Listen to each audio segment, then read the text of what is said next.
তুমি দোয়া করলে সব কবুল হয়ে যায়? যুবক বলে, নাম আনা মুস্তাজাবুদ দাওয়া। আমি আমার জীবনে যত দোয়া করেছি কবুল করে নিয়েছে কে? সব দোয়া কবুল করে নিয়েছে আল্লাহ, একটা দোয়া ছাড়া। কয়টা? আহমদ ইবনে হাম্বলের কৌতূহল, কিউরিসিটি আরো বেড়ে গেল। কি? সব দোয়া কবুল হয়েছে, একটা দোয়া ছাড়া। মা যালিকা দোয়া ইয়া শাব, কি সেই দোয়া?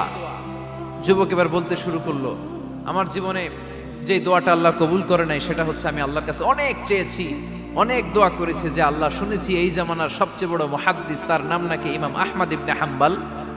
আল্লাহ, তোমার কাছে আমার চাওয়া, আমি যেন এই ইমাম আহমদ ইবনে হাম্বলরে দেখে মরতে পারি, আমি যেন ইমাম আহমদ ইবনে হাম্বলের হাতে হাত রেখে মুসাফা করতে পারি আর তার কপালে একটা চুমু এঁকে দিতে পারি।